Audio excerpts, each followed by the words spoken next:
Hi friends, आज संस्कृत व्याकरण में जो बारीकी नपुंसकलिंग इकारांत के रूप हैं उन पर मैं चर्चा करूंगी। ये आपका 2021 में टीजीटी में बारी से ये प्रश्न आप लोगों का पूछा गया था। आइए देखते हैं। इसमें संस्कृत में 3 वचन होते हैं, तो मैंने 3 वचन ऊपर लिख दिए हैं, जैसा कि मैं पिछली वीडियो में आप लोगों को बता चुकी हूँ।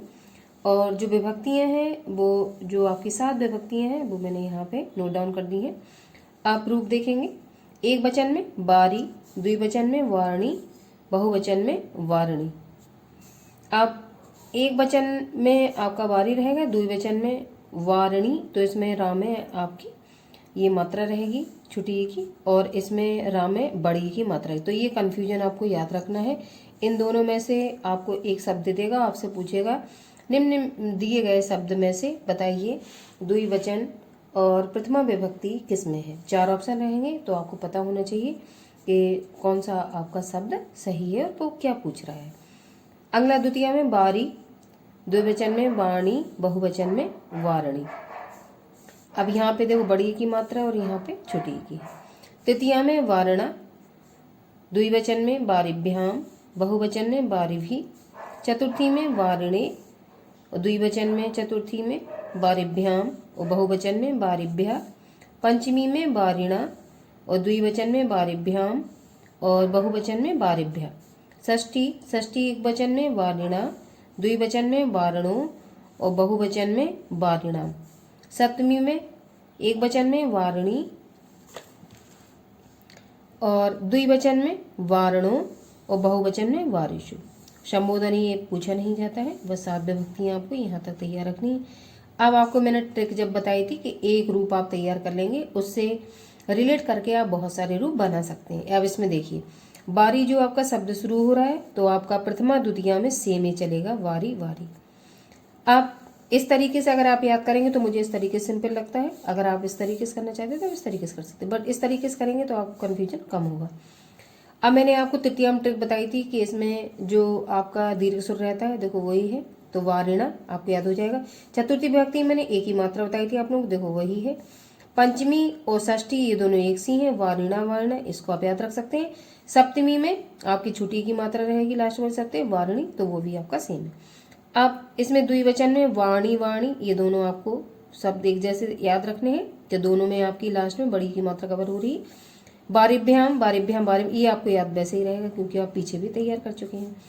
आप द्विवचन में आपका षष्ठी और सप्तमी विभक्ति बाणु बाणु उकी मात्रा रहती है, विसर्ग रहती है, ये भी आपको पता है, तो इसमें कोई खास अंतर नहीं, ये आपको द्विवचन वाला अच्छे से तैयार हो जाएगा।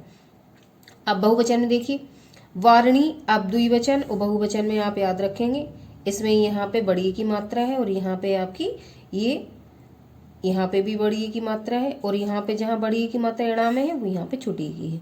तो ये डिफरेंस आपको दोनों में याद रखना है, और ये इंपॉर्टेंट भी है क्योंकि कंफ्यूज करने के लिए इन दोनों में से ही कोई पूछा जाता है, आपसे कहेंगे द्विवचन है या बहुवचन है, तो आपको रा में लास्ट वाले में बड़ी की मात्रा है, इणा में छोटी की मात्रा है। जबकि द्विवचन में रा में आपकी छोटी की मात्रा है, यहाँ देखिए बड़ी है, और यहाँ पे इणा में बड़ी की मात्रा, तो यहाँ पे छोटी की। बस इतना अगर आपको याद हो गया तो आपको कन्फ्यूजन नहीं होगा। अब ये दोनों देखो सेम है, ये दोनों सेम है, तो ये दोनों भी सेम है, बारणी वाणी, ये तैयार कर सकते हैं। अब तृतीया में तीसरी जो बहुवचन तीसरी विभक्ति रहती बारी भी रहती, ये आपको पता है। अब चतुर्थी और पंचमी बारिभ्य बारिभ्य रहते हैं, यहाँ पे या और माँ हटा दिया जाता है, तो ये भी देखो सेम है, तो कोई आपको तैयार करने की जरूरत नहीं है, दोनों सेम है। आप रामाणाम तो देखना वारिणाम याद रहेगा। फिर हमें लास्ट में आपको रामेशु, तो देखो बारिशु शाह रहता है, तो वैसा ही है आपका।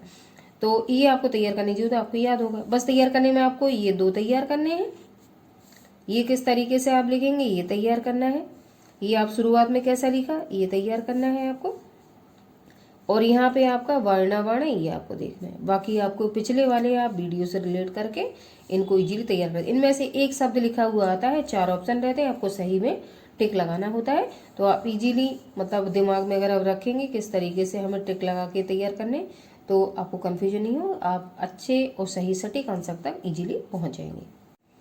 अगला 11वां जो आपका रूप है वो मधु का है। मधु शब्द नपुंसकलिंग उकारांत है ये, क्योंकि देखो आप छोटू की मात्रा लगी तो कैसा हो गया, उकारांत हो गया। जितने सारे रूप मैंने आपको वीडियो प्रोवाइड कराए हैं ये आपको किसी भी एक किताब में कहीं नहीं मिलेंगे। कई सारी किताबों से देख के जो अभी तक प्रश्न इन रूप से पूछे गए हैं, मैं उनको कलेक्शन करके उन वीडियो का लेकर आई हूँ आप लोगों के लिए। तो आप लोगों का भी फर्ज बनता है इनको कॉपी में आप लोग नोट डाउन करके तैयार करें। आप मधु में भी देखो वही प्रोसेस चलेगा, जैसे मधु लिखा हुआ है वैसे ही देखो ये प्रथमा और द्वितीय विभक्ति एक वचन में वैसे ही लिख देंगे आप। इसके बाद तृतीय विभक्ति में मधुना, तो देखो ये दीर्घ स्वर लगा हुआ है। चतुर्थी में मधुने एक ही मात्रा लगी हुई है। अब उधर पे हमने वर्ण याद किया था, तो मधुना मधुना 2 विसर्ग होंगे, इस तरीके से अपडेट कर गया। सप्तमी विभक्ति में छुट्टी की मात्रा रहती, कहीं पे भी आवश्यकता देखेंगे आप छुट्टी की मात्रा आपको मिलेगी। ये दोनों सेम हो गए, ये 2 ट्रिक से याद हो गया। मधुनी छुट्टी की मात्रा लगती है लास्ट में।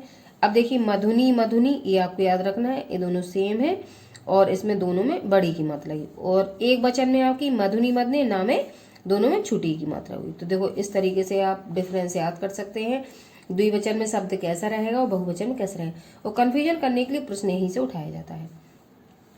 द्विवचन तृतीय विभक्ति में मधुभ्याम, चतुर्थी में मधुभ्याम, पंचमी में मधुभ्याम, तो देखो तीनों वही सेम है। मधुनो मधुनो ओ की मात्रा लगी रहती षष्ठी और सप्तमी में, देखो ये भी सेम है आपका। ठीक है, तो हम इजीली याद कर सकते हैं।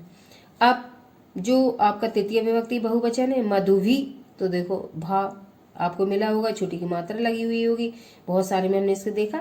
मधुब्या मधुब्या या का डंडा हटा के माँ की हलंद हटा के इसको कम कर देते हैं शब्द को, तो ये दोनों देखो सेम मिल जाते हैं। रामाणाम तो मधुनाम, मधुशु रात में सा आता है, या तो पा वाला मिलेगा या रा वाला, तो ये हमें पहले ही से याद है। तो आइए देखते हैं। अब एक वचन में मधु मधु जैसा शब्द था वैसे ही हम लिख के तैयार कर लेंगे। तृतीय विभक्ति में हम जो आपका दीर्घ स्वर होगा उसका यूज करेंगे। चतुर्थी में हम एक ही मात्रा का यूज करेंगे। पंचमी विभक्ति में मधुना मधुना विसर्गों का यूज करेंगे। सप्तमी विभक्ति में छुट्टी की मात्रा हम कवर करेंगे मधुनी। तो ये इस तरीके से होती है। ये वाला आपका द्विवचन वाला ये तैयार करना है। मधुनी मधुनी बड़ी की मात्रा रहेगी ना, अभी हमें पता है कि तीनों में आपका मधुभ्याम मधुभ्याम या जो भी आप शब्द लेते हैं उसमें भ्याम भ्याम ही चलता है।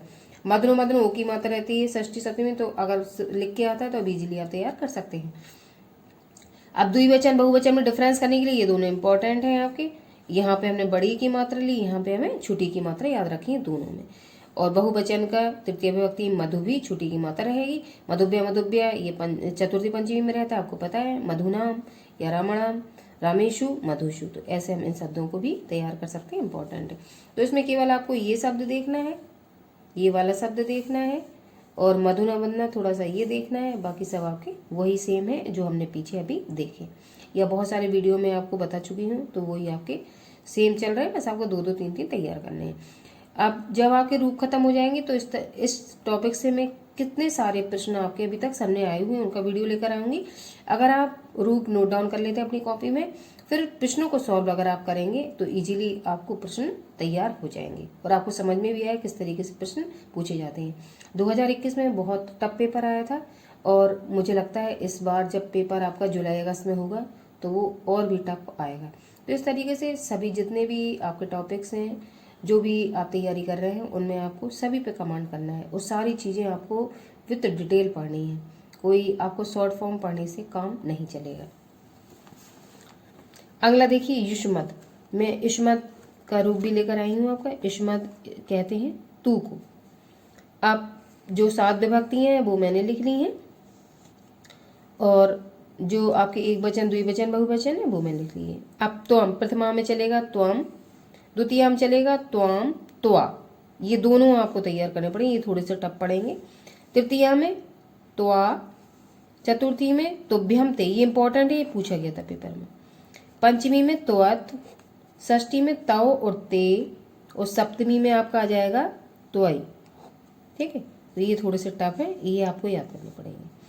आप द्विवचन में युवाम और आपका द्वितीय विभक्ति द्विवचन में युवाम और वाम दोनों तैयार करने हैं। युवाभ्याम युवाभ्याम युवाभ्याम तीनों में एक साथ चलेगा, तो ये आपको याद रहेगा। और एक रहेगा आपका चतुर्थी विभक्ति में वाम, तो वाम भी अकेला पूछ सकते हैं, बताइए कौन सी विभक्ति है, तो आपको दोनों पता होने चाहिए। पंचमी में युवाभ्याम है और षष्ठी में युवायो और सप्तमी में भी क्या रहेगा युवायो। तो ओ की मात्रा हमने पहले देखी तो आपको याद है, बस आपको तैयार करना है वाम, इम्पॉर्टेंट है, तो आप वाम तैयार कर लेंगे। अब बहुवचन में आपका ये रहेगा युवम और युष्मान और वा, युष्मा भी, तो भा में छुटी की मात्रा, ये तो हम कहीं में देखो मधु भी हमने देखा हुआ था, ये तो भा में छुटी की मात्रा वैसे ही थी, तैयार हो जाएगा आपका युष्मभ्यम। तब आपको इसमें थोड़ा चेंज लगेगा, या में यहाँ डंडा है, या में डंडा नहीं है, और वो अभी आपको तैयार करने पड़ेगा। पंचमी में युष्मत और षष्ठी में युष्माकम और वा, ये भी देखना पड़ेगा। और लास्ट वाले में सा रहेगा युष्माशु, तो जहाँ सा लास्ट में आएगा तो हमें पता है कि सप्तमी विभक्ति में और बहुवचन में ये रूप चलता है। तो ये थोड़े से आपको टफ पड़ेंगे, ये आपको तैयार करने पड़ेंगे। तो फिर से देख लीजिए, त्वम, त्वाम, इसमें डंडा नहीं है, इसमें आपका डंडा लगा हुआ है। त्वा, त्वा, त्वभ्यम, ते, ये इंपॉर्टेंट है। त्वत, तौ, ते और त्वयि। युबाम, युबाम, बाम, युबाभ्याम, युबाभ्याम, इसमें आपको बाम याद रखना है, चतुर्थी विभक्ति में, ये द्विवचन में। युबाभ्याम, उवायो, युवायो, और षष्ठी विभक्ति में द्विवचन में बाम भी रहेगा आपके साथ। तो दो जगह आपका बाम रहेगा अगर आपसे पूछा जाएगा तो। विभक्तियां आपको याद होनी चाहिए, चतुर्थी में भी आता है और षष्ठी में भी आता है। तो प्रश्न दोनों तरीके से पूछा जा सकता है, कई सारे ऑप्शन भी उसमें हो सकते हैं। यूएम, ये आप देखेंगे, युष्मान हुआ, ये इंपॉर्टेंट है आपका। युष्मा भी, ये आप पकड़ लेंगे पिछले वाले से। युष्मभ्यम, यहाँ पे आपका ये दीर्घ स्वर है, यहाँ पे नहीं रहेगा। वा, युष्मत, युष्माकम और वा, और युष्मासु, तो ये आपको थोड़ा सा पढ़ना पड़ेगा। तो आप लिख लिख के 2-3 बार अगर देखेंगे तो ये भी आपको इजीली तैयार हो जाएगा। अब आपके 12 रूप में वीडियो में डाल चुकी हूँ। आप इसके आगे आपके स्था के रूप रह जाते हैं, जो धातु रूप होंगे, तो उनका भी वीडियो में डालूंगी। और इसमें आपका एक रूप और रह गया है, तो वो मैं आगे कवर करने का प्रयास करूंगी। जब आपके ये रूप खत्म हो जाएंगे तो अभी तक जितने भी प्रश्न प्रतियोगी परीक्षा में पूछे गए हैं, कोई भी एग्जाम आपका हो, उसका मैं जो प्रश्नोत्तरी वाला टॉपिक रहेगा उसका भी वीडियो लेकर आऊँगी, जिससे आपको मैंने रूप जो तैयार किए हैं वो क्वेश्चन किस तरीके से बनते हैं, आप इजीली उसको सही से फाइंड कर पाए पेपर में।